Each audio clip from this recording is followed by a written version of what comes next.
Del día de hoy vamos a orar, ya nos vamos a preparar para que el Señor pueda hablar fuertemente en este día, ¿cierto? Y para que lo que vamos a compartir hoy en día sea algo práctico para nuestra vida, ¿ya?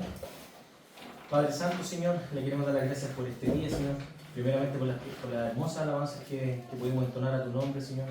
Agradecerte por lo bueno que tú has sido, Señor, por poder reunirnos en este día, porque ha sido parte de tu voluntad, Señor, el que podamos permanecer, Señor, y podamos reunirnos para estudiar de tu palabra, Señor. Te pedimos en esta mañana que usted pueda tocar nuestros corazones, Señor, que su Espíritu Santo pueda darnos el entendimiento, Padre, para estudiar de tu palabra, Señor, y que esto también sea para la edificación como congregación, Señor, y que podamos estar siendo siempre transformados, Señor, a lo que tú quieres que nosotros podamos ser, Señor. Te damos las gracias en este día, en el nombre de tu Hijo Jesús. Amén. Amén. Bien, hermanos míos, bueno, desde hoy vamos a empezar a estudiar una carta que a mí me encanta mucho, ¿ya? La he estado estudiando y encuentro que tiene mucha relación con el devocional que hicimos el domingo anterior, que es la carta a los Filipenses. Bien, vamos a estudiar carta a los Filipenses, que son 4 capítulos, ¿ya? El primer capítulo tiene 30 versículos, así que vamos a tratar de irlo pasando, ¿cierto?, de una manera entendible para que pueda ser práctica a nuestras vidas. ¿Por qué me gusta tanto esta carta que Pablo escribe a los Filipenses? Porque esta carta es denominada como la carta del gozo. Bien, Pablo hace mucha alusión al gozo que proviene del Señor Jesucristo, independiente de las circunstancias. Y a la medida que nosotros vamos avanzando se van a dar cuenta de las situaciones o de los problemas que Pablo había estado viviendo hasta ese punto. Sin embargo, él se ha mantenido con un corazón siempre confiado en el Señor y siempre gozoso, independiente de los problemas, ¿cierto?, que él enfrentó durante su ministerio, también dentro de su encarcelamiento. Tenemos que considerar que todos los apóstoles, a medida que iban predicando el Evangelio durante sus misiones, obtuvieron mucha resistencia como el mismo Señor Jesucristo. Muchos no comprendían el mensaje del Evangelio y muchos de ellos iban en contra de los discípulos de los apóstoles, tal como lo hicieron con el Señor Jesús. Sobre todo los grandes eruditos, ¿cierto?, estudiosos de las Escrituras, como eran los fariseos. Esta carta de los Filipenses no habla sobre problemas doctrinales principalmente. Si usted, a medida que vamos avanzando, se van a dar cuenta de que problemas doctrinales no había, sin embargo, sí había un sector de resistencia que iba en contra o que no comprendía o no aceptaba muchas de las cosas que Pablo enseñaba. Bien, entonces, esta carta yo espero que sea de bendición para todos nosotros, sobre todo que estamos comenzando el año, y que la podamos llevar también a la práctica de nuestra vida, independiente de las circunstancias que cada uno pueda estar viviendo. Parte del capítulo 1, Pablo, ¿cierto?, presentándose y saludando en esta carta a la iglesia que estaba en Filipo, ¿cierto? Dice el 1, Pablo y Timoteo, siervos de Jesucristo, a todos los santos en Cristo Jesús que están en Filipos, con los obispos y diáconos. Gracias y paz a vosotros, de Dios nuestro Padre y del Señor Jesucristo. Esta presentación que Pablo hace en estos 2 primeros versículos es una presentación y un saludo súper común de él. En otras cartas lo podemos también ver de esta manera.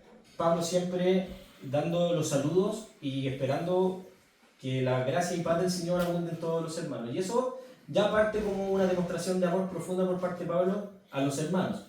Lo vimos también cuando estudiamos la carta a los Corintios, ¿cierto?, donde también había ciertos problemas. Pablo de todas maneras hablaba y se expresaba de una manera que demostraba el profundo amor que él tenía por los hermanos. Cuando uno ve y estudia todos los libros del Nuevo Testamento que fueron, el autor fue Pablo, vemos que no hay diferencia cada vez que se dirige a una iglesia en específico. Siempre Pablo mostrando eso. Y eso dice mucho de la obra de Jesús en su vida. Al igual que la de nosotros, Pablo siendo un perseguidor de la iglesia, tuvo un cambio totalmente drástico y ahora se desvive por los hermanos, ¿cierto?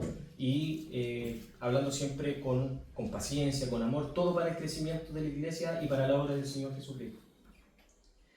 Parte del 3, continúa en el 3, ¿cierto? Vamos a ver que del 3 al 11 es como una especie de oración que Pablo hace en esta carta, ¿cierto? Donde dice el 3, doy gracias a mi Dios siempre que me acuerdo de vosotros, siempre en todas mis oraciones rogando con gozo por todos vosotros, por vuestra comunión en el Evangelio desde el primer día hasta ahora, estando persuadido de esto, que el que comenzó en vosotros la buena obra, la perfeccionará hasta el día de Jesucristo.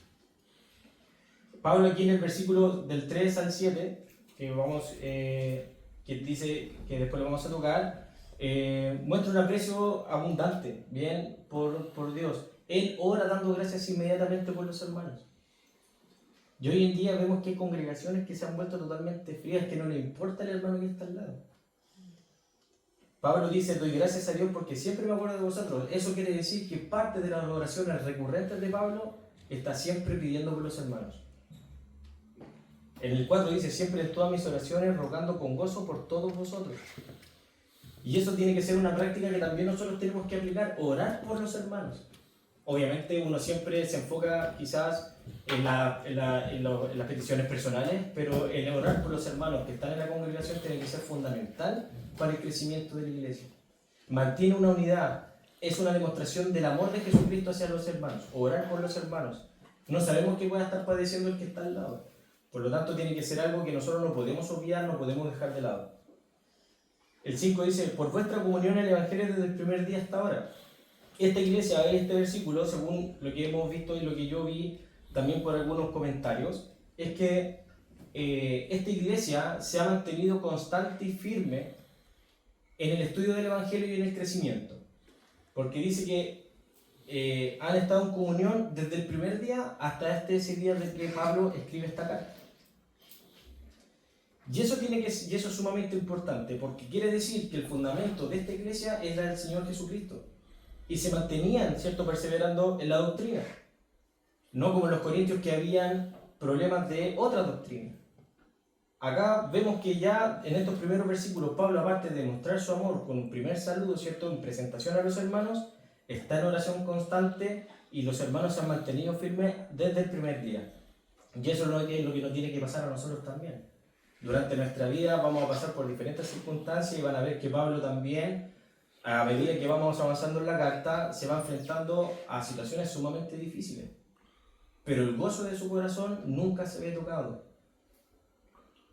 El 6 dice, estando persuadido de esto, estando seguro de esto, que el que comenzó en vosotros la buena obra, la perfeccionará hasta el día de Jesucristo. Ahora, el 6, acá en este versículo, cuando dice estoy seguro de esto, persuadido de esto, no es un mero pensamiento de Pablo. Bien, él está muy seguro de que la obra se dará o se terminará porque sabe de quién va a ser la obra. Que Jesucristo va a terminar esa obra. Es por eso que él está seguro, porque el Señor no miente. Lo que el Señor comienza, lo termina. Por lo tanto, nosotros tenemos que vivir también con esa convicción. Esta es una convicción sumamente fuerte de Pablo, que el que comenzó la obra en esa iglesia, la perfeccionaría hasta el día, ¿cierto? Hasta el día de Jesucristo. Y este día que dice acá, el día de Jesucristo, no es el día o el día del Señor, como se menciona en otros libros, que está, por ejemplo, en Apocalipsis, que es el día del juicio. El día del Señor Jesucristo tiene que ver con su segunda venida también. Cuando nosotros estemos con el Señor, ¿cierto?, ahí nosotros seremos perfeccionados. ¿Bien? Y es ahí donde Pablo hace ¿cómo se llama? Hace el comentario de que seremos perfeccionados, ¿bien? Hasta el día de Jesucristo.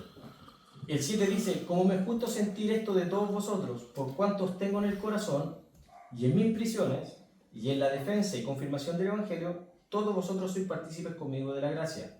8. Porque Dios me es testigo de cómo os amo a todos vosotros con entrañable amor de Jesucristo. Y esto pido en oración, que vuestro amor abunde aún más y más en ciencia y en todo conocimiento, para que aprobéis lo mejor, a fin de que seáis sinceros e irreprensibles para el día de Cristo, llenos de frutos de justicia que son por medio de Jesucristo, para gloria y alabanza de Dios. Aquí podemos seguir viendo que parte del sentimiento de Pablo hacia los hermanos es de un amor entrañable. Y ese es el amor que el Señor Jesucristo nos enseña a nosotros, con el cual nosotros debemos vivir. Puede que nosotros tengamos, a lo mejor no tengo tanta afinidad con algún hermano que está al lado, ¿cierto? Pero nosotros tenemos que amar con ese amor entrañable. Ese es el amor que el Señor Jesucristo enseñó. ¿Y dónde nosotros lo podemos ver? El amor del cual se menciona acá lo podemos encontrar en el Evangelio de Juan, en el capítulo 13, en el versículo 34.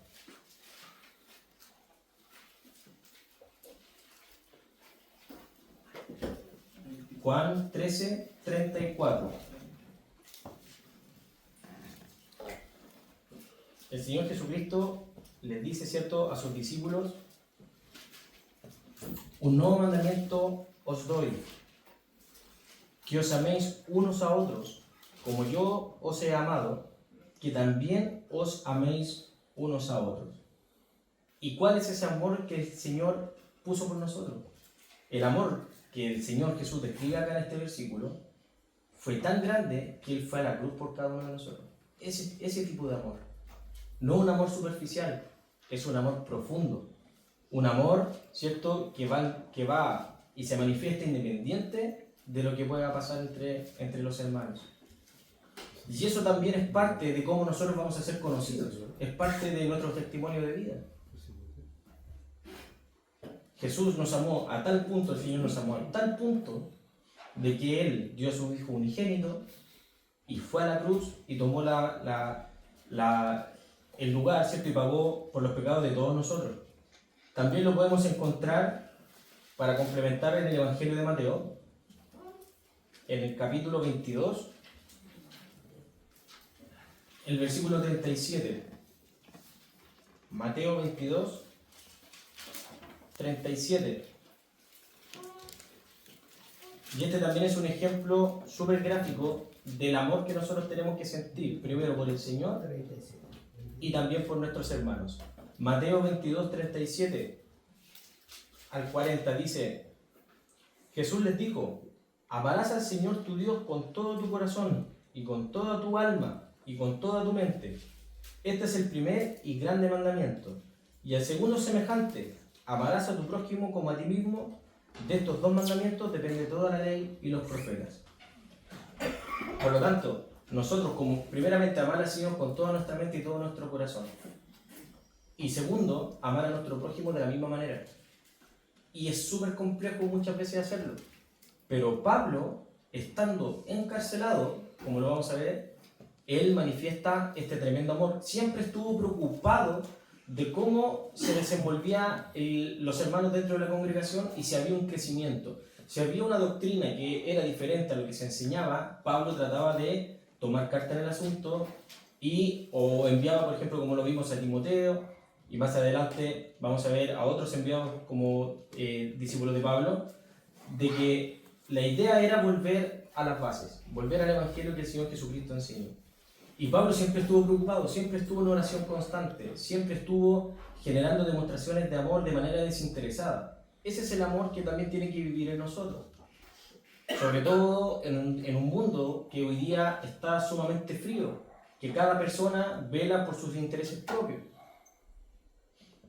Pablo, a pesar de estar preso, manifestó un gozo y un amor profundo por quienes se mantenían firmes en el Evangelio. Y el encarcelamiento de Pablo no fue un motivo ni de angustia, ni de desánimo para Pablo. Él siempre se mantuvo firme, producto de la obra que los hermanos en Filipos estaban haciendo. Y esto también lo vemos por parte de los hermanos de Filipos hacia Pablo. Ellos siempre estuvieron preocupados de lo que él necesitaba estando encarcelado. Siempre estuvieron para animarlo, le enviaban noticias acerca del crecimiento de la iglesia. Y eso también era motivo de gozo para el apóstol. El 7, vamos a volver al versículo 7 de Filipenses, dice: como me es justo sentir esto, por cuanto os tengo en el corazón y en mis prisiones, y en la defensa y confirmación del Evangelio, todos vosotros sois partícipes conmigo de la gracia. Esto quiere decir que el amor de parte de Pablo era totalmente genuino, y ya que el manifiesto por parte del Señor mismo. ¿Bien? Y si así no fuera, ¿cierto? El 8 dice: porque Dios me es testigo de cómo os amo a todos vosotros con entrañable amor. Aquí Pablo coloca al Señor como testigo de su infinito amor. Si ese amor no fuera genuino como Él lo manifiesta, no colocaría al Señor como testigo, ¿no? recordemos que nosotros no podemos tomar el nombre de Dios en vano. Y Pablo estaba tan seguro de que su sentimiento provenía de parte del Señor que él lo coloca como testigo, como dando una justificación de que es cierto, bien, de que es real. Pablo, el amor era tan entrañable, y esto quiere decir que viene desde lo más profundo del ser, que llena todo el cuerpo. Un amor que supera cualquier parte o supera incluso nuestro propio entendimiento. Y quizás nosotros este amor generalmente lo podemos sentir porque están al lado de nosotros, o generalmente el núcleo familiar. Pero parte del llamado y del mandamiento del Señor es sentirlo también con aquellos que han ido incluso hasta en contra de nosotros. Que habiendo recibido quizás una mala palabra, un maltrato quizás, muchas veces, nosotros tenemos que sentir y demostrar ese amor también por las personas. Porque las Escrituras dicen de que si yo manifiesto el amor, ¿cierto? Y la gracia con el que está al lado, ¿qué premio existe? ¿Qué consecuencia hay? Es fácil hacerlo. Pero ¿qué pasa con aquel que me persigue? Con aquel que me desea el mal. Nosotros somos llamados a amarnos de igual manera. Es por eso que esta carta, cuando yo la estudié, es tan controversial hasta para uno mismo. ¿Cómo cómo imito o llego a este punto de amar a alguien y de respetarlo, ¿cierto? Y de orar por alguien que me ha deseado el mal? Fíjense que hasta este punto, en estos primeros versículos, Pablo no existe ninguna queja por parte de Pablo del hecho de estar encarcelado. Él se enfoca en esta congregación y les da palabras de ánimo, ¿cierto? Desde el amor. ¿Y nosotros podemos llegar a ese nivel? Claro que sí. Pero lo tenemos que hacer no por nosotros mismos, sino que de la mano del Señor Jesucristo. Él es el que coloca, ¿cierto?, ese sentimiento en nosotros. Si nosotros no nos mantenemos cerca del Señor, difícilmente pudiéramos nosotros tener esta disposición con los hermanos, porque el Señor nos va transformando. Él perfeccionará la obra, como dijo en el versículo anterior. El 9 dice: y esto pido en oración, que vuestro amor abunde aún más y más en ciencia y en todo conocimiento. También en la parte, ¿cierto?, o de la tarea de los hermanos de Filipos, el tener que estar instruyéndose. El 10, para que aprobéis lo mejor, a fin de que seáis sinceros e irreprensibles para el día de Cristo, llenos de frutos de justicia que son por medio de Jesucristo, para gloria y alabanza de Dios.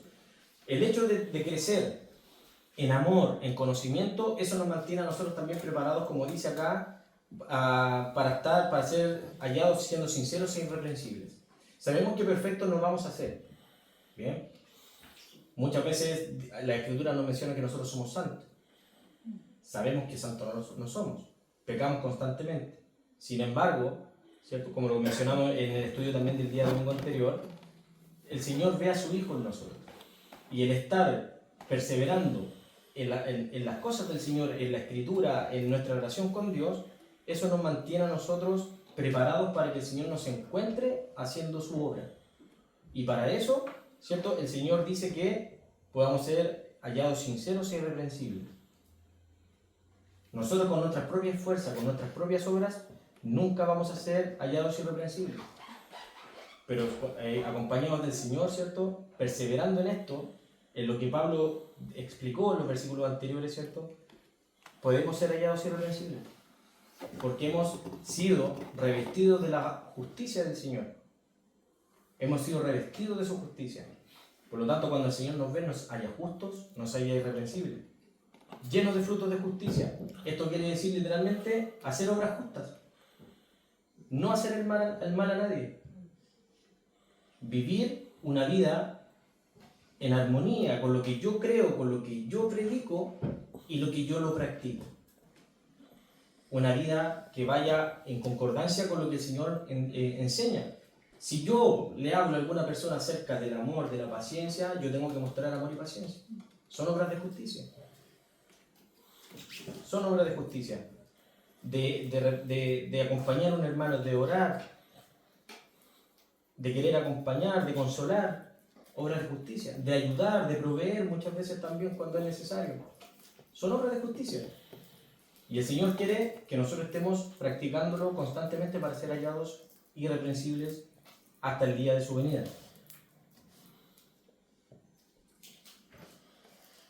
En el versículo 12, Pablo aquí genera un quiebre en lo que él va expresando a través de su carta. Hasta estos versículos es parte del deseo profundo de Pablo como un saludo de manifestar su amor por los hermanos de Filipo. Pero en el 12 dice: quiero que sepáis, hermanos, que las cosas que me han sucedido han redundado más bien para el progreso del Evangelio. El 13: de tal manera que mis prisiones se han hecho patentes en Cristo en todo el pretorio y a todos los demás. Vamos a detenernos acá un poco. En el 12 dice: quiero que sepáis, hermanos, que todas las cosas que me han sucedido han redundado más bien para el progreso del Evangelio. Fíjense que uno pudiera decir cómo Pablo, estando encarcelado, esto puede ayudar, le puede hacer bien o le puede ayudar para bien. Efectivamente es así, porque Pablo, al estar encarcelado y al manifestar, ¿cierto?, sus deseos más profundos del corazón, esto sirvió como un impulso para los hermanos de la iglesia de Filipo. Ellos no se amedrentaron, al contrario, se halló ánimo en ellos de seguir evangelizando y estar firmes en la doctrina. Vamos a ver después un poquito más adelante que Pablo recibe una ayuda por parte de los Filipos económica, ¿cierto?, dentro de su encarcelamiento, y nunca hubo una despreocupación por parte de ellos para el bienestar de Pablo. Sin embargo, Pablo dice acá, ¿cierto?, de que las cosas que le han sucedido, el encarcelamiento o hasta este punto, todo lo que él pudo haber vivido, contienda con los hermanos, muchas veces persecución, malos tratos por parte de los detractores. Pablo tenía muchos detractores a medida que él iba predicando el Evangelio. Y aún así, todo ha redundado para bien en el Evangelio. Esto es súper potente para nosotros porque las cosas que puedan suceder a nuestra propia vida tienen que ayudar y tienen que redundar para bien. Las Escrituras dicen: todas las cosas ayudan para bien en aquellos, ¿cierto?, que aman al Señor. Todos los que amamos al Señor, las cosas que pueden pasar en nuestra vida ayudan para bien.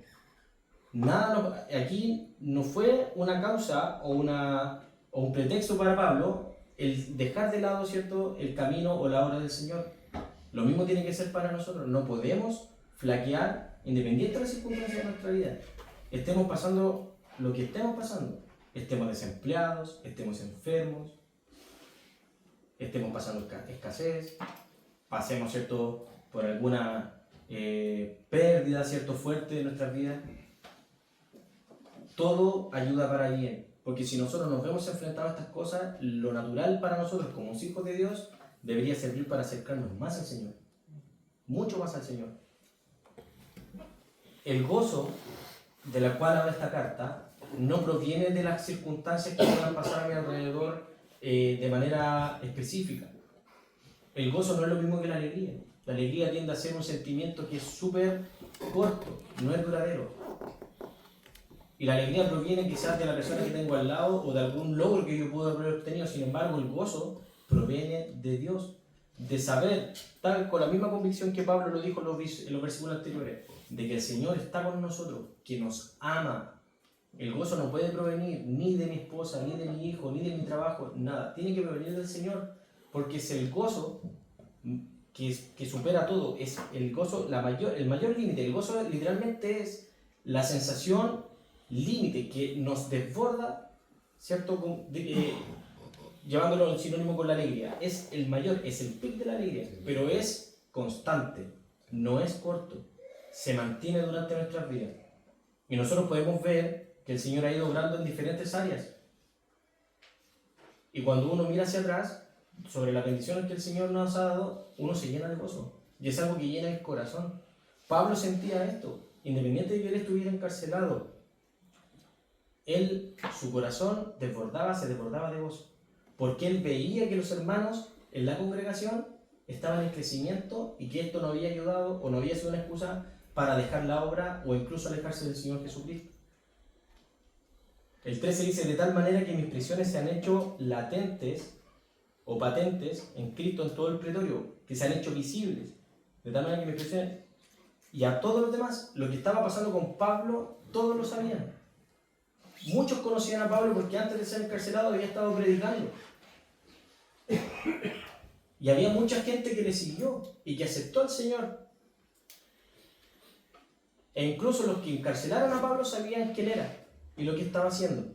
De hecho, cuando dice acá que lo encarcelaron en el pretorio, se denomina como un edificio donde estaba la guardia del imperio y que estaba muy cerca de donde habitaba el emperador Nerón, que fue el que lo encarceló. Entonces no estaba en una prisión cualquiera, además. Estaba cerca de donde Pablo había predicado. Y los hermanos estaban conscientes, sabían lo que estaba pasando con él. El 14 dice: y la mayoría de los hermanos, cobrando ánimo en el Señor con mis prisiones, se atreve mucho más a hablar la palabra sin temor. Y hoy nosotros estamos viviendo un tiempo en el cual tenemos que hablar la palabra sin temor. La misma resistencia que Pablo encontró en este tiempo a través de sus predicaciones es la misma que vamos a encontrar nosotros cuando compartimos el Evangelio. Hoy en día vemos una sociedad que está totalmente reacia a recibir la palabra o a aceptar a Jesús en sus corazones. A no ser, muchos llegan quizás por vivir situaciones de alto impacto. Pero el encarcelamiento de Pablo sirvió para que los hermanos se atreviesen a hablar la palabra sin temor. Nosotros no tenemos que tener ese temor tampoco, tiene que ser algo práctico. Yo cuando leo esta carta, yo digo, ojalá yo llegar a desarrollar también este tipo de carácter que Pablo tiene. Esa determinación, la convicción de seguir predicando el Evangelio. Porque nosotros llegamos acá porque alguien nos habló de Jesús. Y Pablo seguía haciendo su obra, incluso estando encerrado. Escribía cartas, daba guía, reprendía cuando era necesario, ayudaba al crecimiento de la iglesia. Él nunca dejó de hacer la obra del Señor, independiente de las circunstancias que pudiera estar viviendo. Nosotros, hoy en día, como hijos de Dios, tenemos que hacer lo mismo. Es parte de la orden también del Señor, predicar el Evangelio, llevar las buenas nuevas, para que el resto también pueda alcanzar la salvación y la vida eterna. Que ese es el premio, ¿cierto?, mayor para nosotros, estar con el Señor, disfrutando de su presencia eternamente.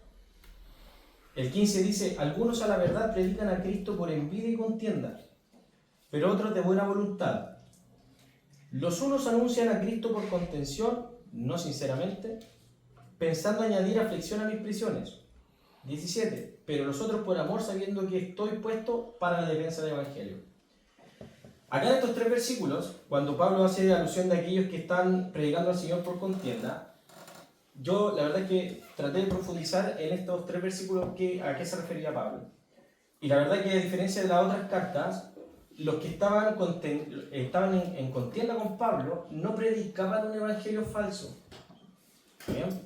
Lo que sí, lo errado era la motivación de la predicación.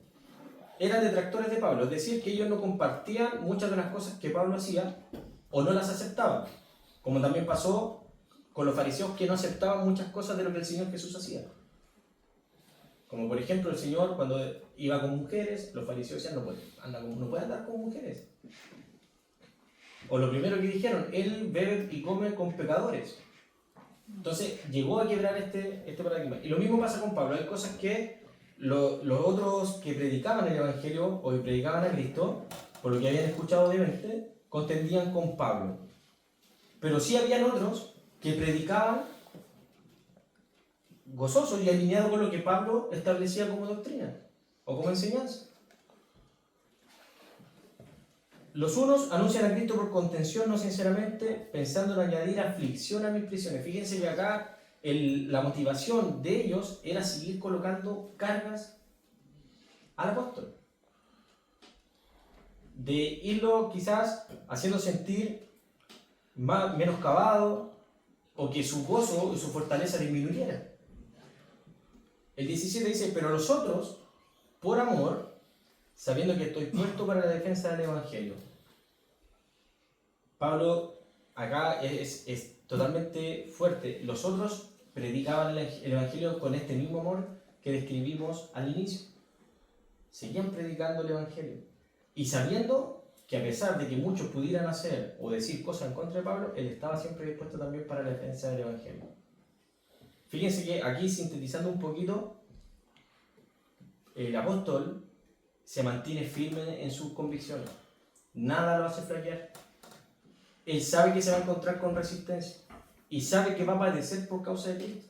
De hecho, cuando en el libro de los Hechos, cuando el Señor llama a Pablo camino a Damasco, el Señor Jesús le dice: es necesario que tú también padezcas por causa de mí. Y nosotros también vamos a padecer por causa del Señor. A lo mejor en este tiempo, no el encarcelamiento como lo vivió Pablo, a lo mejor no nos van a apedrear como lo hicieron con él en Listra, pero nosotros sí en algún punto nos vamos a ver confrontados.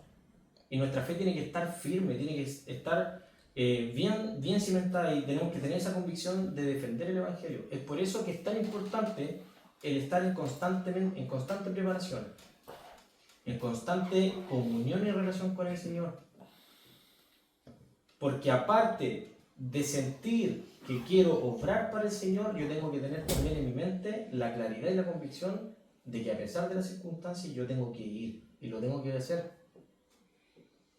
Porque en algún punto esto va a ayudar para bien, como dijo el apóstol, ¿cierto?, cuando dijo que estaba encarcelado.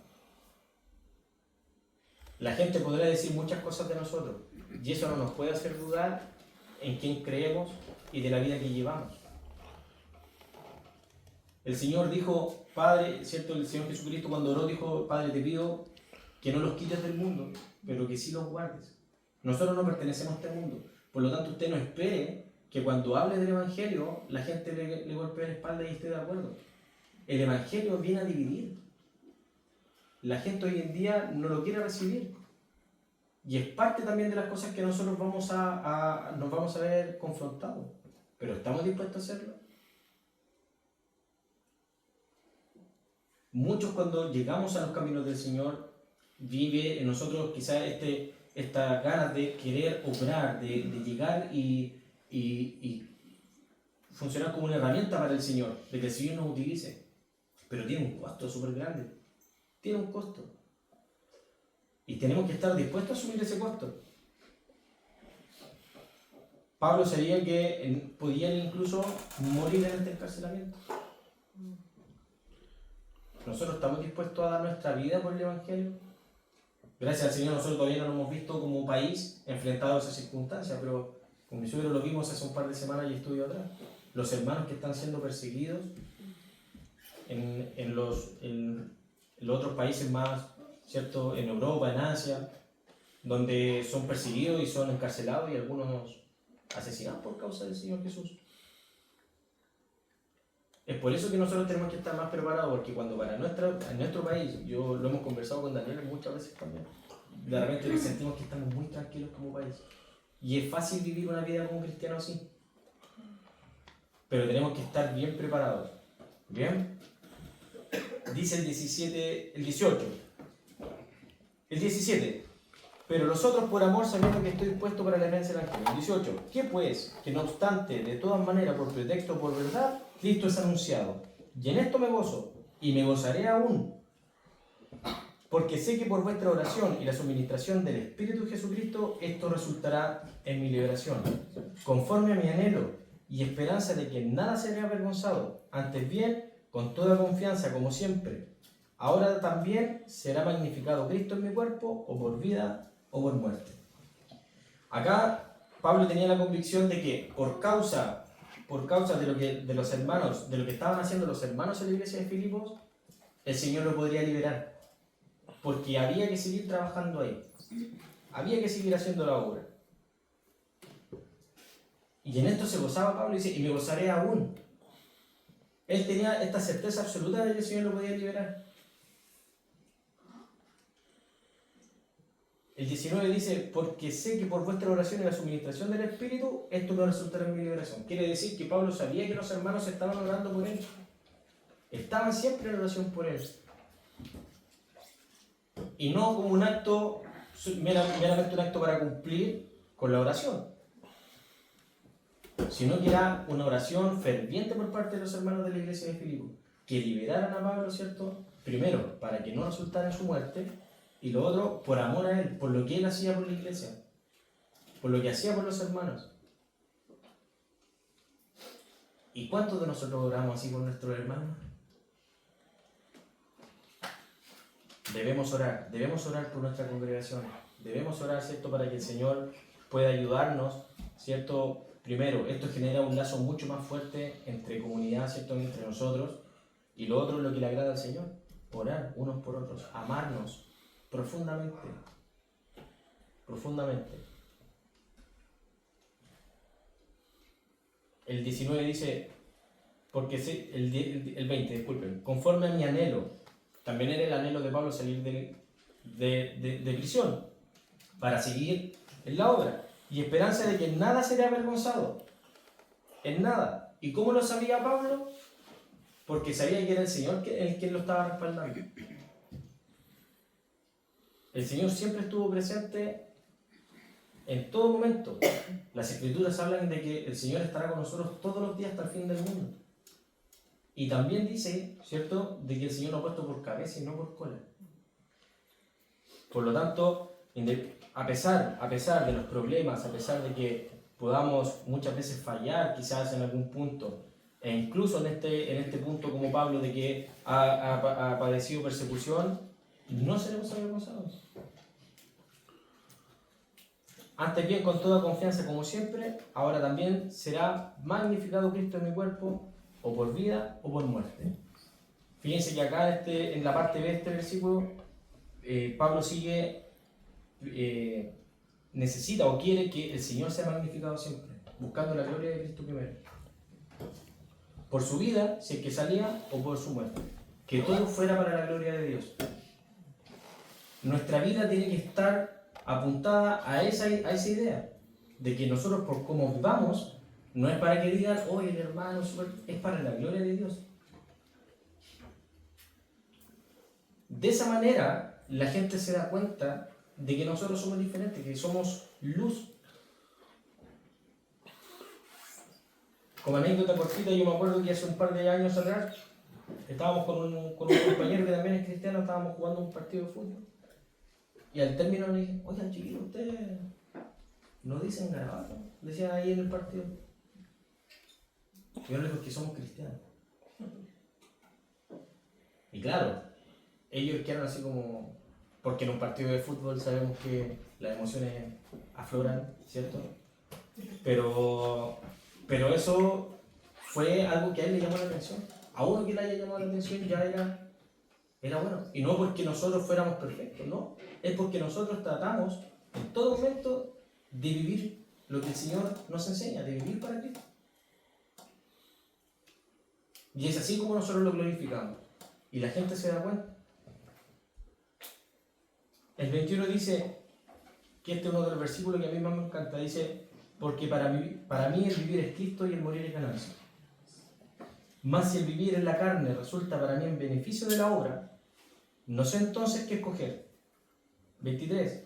Porque de ambas cosas estoy puesto en estrecho, teniendo deseo de partir y estar con Cristo, lo cual es muchísimo mejor, pero quedar en la carne es más necesario por causa de vosotros.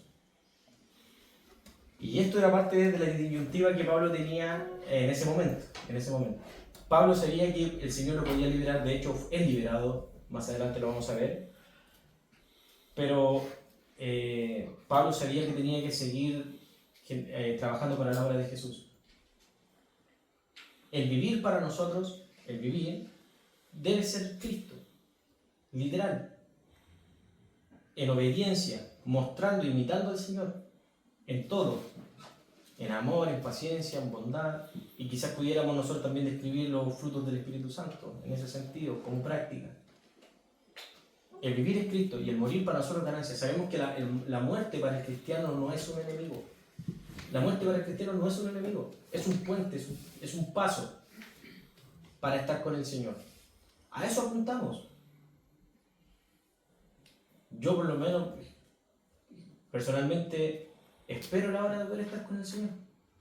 Espero que quizás no sea a través de la muerte, que el Señor venga antes, ¿cierto? Sabemos que puede venir en cualquier momento. Sin embargo, si me toca partir, o nos toca partir, es ganancia. Es ganancia. Sabemos que aquí este cuerpo es mortal, es limitado. Sin embargo, estar en la presencia del Señor es vida eterna. Y qué mejor llegar a un lugar donde no hay llanto, donde no hay dolor, donde no hay ningún tipo de preocupación. Allá debemos apuntar, pero mientras estemos acá, viviendo esta vida, tenemos que seguir trabajando para la obra del Señor. Por eso dice el vivir es Cristo, trabajando para la obra, imitando al Señor, y el morir es ganancia. Por eso dice en el 22, más si el vivir en la carne resulta para mí en beneficio de la obra, porque Pablo sabía que había muchas cosas por hacer todavía. Seguir aconsejando a los hermanos, seguirlos preparando, manteniéndolos que pudieran convertirse en una iglesia sólida, consolidada, que no flaqueara.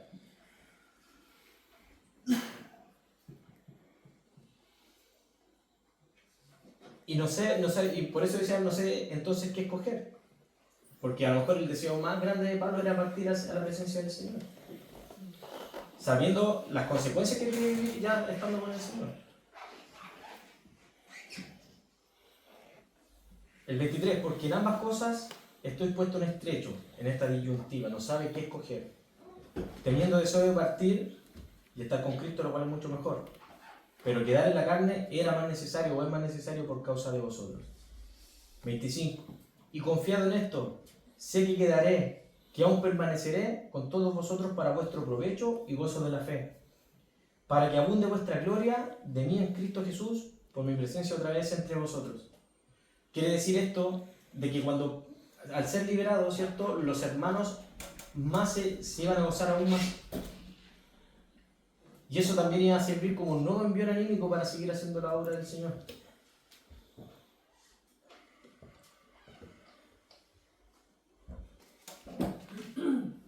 Según la descripción en el griego, este versículo, ¿cierto?, el 26, que dice, para que abunde vuestra gloria de mí en Cristo Jesús por mi presencia otra vez entre vosotros, según la descripción podríamos quizás ordenarlo, que vuestro gozo sea más abundante en Jesucristo por mí. Según la traducción en griego, que vuestro gozo sea más abundante en Jesucristo por mí, por lo que el Señor iba a hacer, lo iba a liberar. El 27, y esto es un deseo de Pablo en su corazón y es parte de lo que nosotros también tiene que existir. Solamente que os comportéis como es digno del Evangelio de Cristo, para que os sea que vaya a veros o que esté ausente, oiga de vosotros que estáis firmes en el mismo espíritu, combatiendo unánimes por la fe del Evangelio. Y en nada intimidados por los que se oponen, que para ellos ciertamente es indicio de perdición, mas para vosotros de salvación, y esto de Dios. Por lo tanto, el llamado de Pablo, o la recomendación y el deseo de Pablo hacia los hermanos, es que se mantuvieran viviendo una vida recta, una vida santa. Una vida santa. Y esto literalmente es en obediencia al Señor. En obediencia al Señor. Y en nada intimidados. El 28 dice, y en nada intimidados por los que se oponen. Eso no puede ser un motivo para nosotros de dejar de predicar o dejar de compartir. Eso no puede mermar nuestra fe. No lo hizo con Pablo y no lo hizo con esta iglesia. Tenemos que seguir firmes. Seguir firmes. Queda tan poco para que el Señor venga. Tenemos que ser allá irreprensibles. Seguir practicando lo que el Señor establece en su palabra. Viviendo en amor. Demostrando el amor. Y la parte que dice del 28, combatiendo unánimes por la fe del Evangelio. Es por eso lo que es tan necesario para nosotros el mantener una relación entre hermanos. Esta coinonía que llaman las Escrituras es esencial. Recibimos consejos de parte de hermanos cuando es necesario. Nos animamos.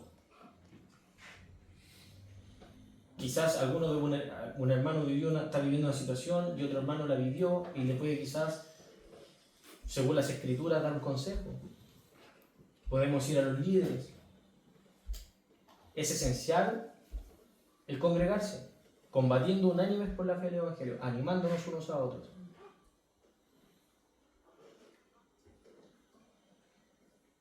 El 28 dice, y en nada intimidados por lo que se oponen, que para ellos ciertamente sí es indicio de perdición. Sabemos las consecuencias de aquellos que no quieren recibir las buenas nuevas o aceptar a Jesucristo. Pero para nosotros, más para vosotros, de salvación, y esto de Dios, proviene del Señor. Porque a vosotros os es concedido a causa de Cristo, no solo que creáis en Él, sino también que padezcáis por Él. El 30. Teniendo el mismo conflicto que habéis visto en mí, y ahora oís que hay en mí. Entonces en estos dos versículos Pablo no es que cierre con una mala noticia, ¿cierto?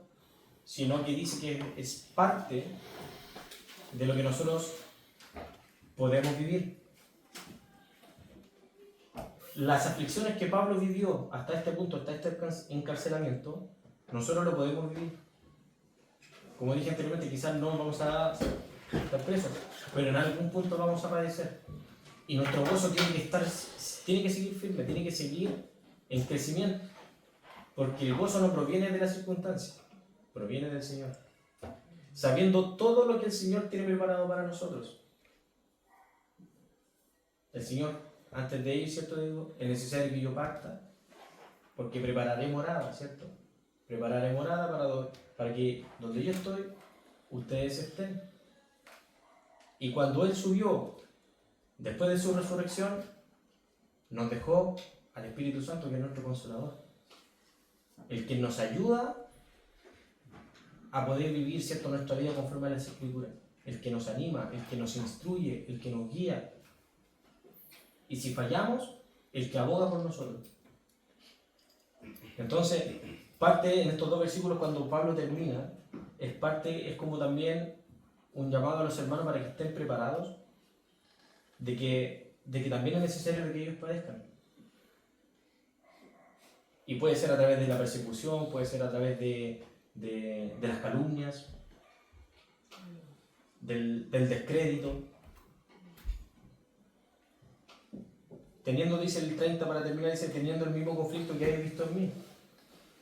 Y cuál también, aquí conflicto también se refiere, aparte de sus pruebas y de lo que está pasando con él, es seguir predicando el Evangelio. Y también el conflicto de estar presente acá o presente con el Señor. Nosotros sabemos que tenemos que seguir orando y es parte también del conflicto interno que podemos tener nosotros.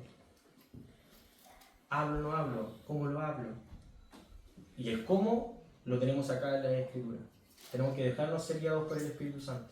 El Señor nos prepara, Él perfeccionará la obra, como dijimos en el versículo 5. Por lo tanto, hermanos, este primer capítulo, más introductorio por parte de Pablo, saludando a los hermanos en Filipos, y dando la noticia de que él no ha decaído en su ánimo por estar encarcelado, yo creo que es algo que es sumamente práctico de cómo nosotros también debemos vivir. Las circunstancias, son temporales, pero el vivir con el Señor es eterno. Eso nos puede determinar el grado de nuestra fe o la fortaleza de nuestra fe y nuestro gozo. No dejemos que el enemigo, a pesar de las pruebas y de las circunstancias, nos robe el gozo. Mantengámonos siempre perseverando en el Señor, en nuestra relación con Dios. Y vamos a ver de que, a pesar de lo que podamos estar viviendo, el Señor tiene el control de todo y Él siempre obrará para bien, ¿cierto?, a lo que los amamos. Así que, hermanos, en este primer capítulo, en esta primera carta, instarlos a que el gozo que nosotros podamos hallar provenga siempre del Señor. Estudiando su palabra, orando, compartiendo y viviendo en amor siempre. Y veremos y vamos a ver cómo el Señor va a ir obrando en nuestros corazones y en nuestras vidas. Bien, vamos a ver. Padre Santo, Señor, yo le quiero dar las gracias por este día, por esta carta, Señor, porque tú nos llamas, Señor, a mantener una vida irreprensible primeramente, Señor, que podamos ser hallados viviendo, Señor, conforme a lo que tú nos enseñas, Padre. Te pedimos, Señor, en esta tarde que tú nos ayudes a vivir en ese amor que tú nos enseñas, Señor, con nuestro prójimo, con nuestros hermanos, Señor, a demostrar ese amor en todo momento, Padre. Y que nuestro gozo provenga, Señor, de las cosas que tú haces por nosotros, Señor, y de las que provienen de ti, Padre. Te pedimos, Señor, que en el nombre de Jesús tú nos ayudes, Señor, a ser transformados, Señor, a que tú puedas seguir haciendo la obra en nosotros, que se pueda perfeccionar, Señor, como lo dice aquí tu palabra, Padre, pero que sea para tu gloria, Señor, y para tu honra, Señor. Que lo que podamos nosotros vivir sea para tu obra, para el crecimiento, Señor, de aquellos que no te conocen, y para que también nosotros podamos vivir unidos, Señor, como hermanos perseverando en la fe, Señor. Los días son malos, Padre, te pedimos que no permita, Señor, que Satanás nos robe el gozo, Señor. Que usted pueda alejar cualquier artimaña del enemigo, Señor. Y que podamos tener el deseo en nuestro corazón de seguir buscándote, Padre. De seguir escudriñando tu palabra para ser transformados, Señor. Y te pedimos, Señor, que tú tomes el control de nuestras vidas, Señor, y que obres, Señor, a favor de tus hijos. Te damos las gracias por lo que queda de este día, Señor. Te pedimos que bendiga esta semana que comienza.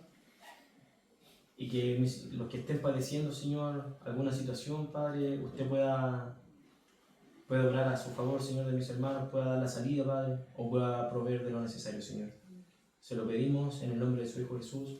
Amén.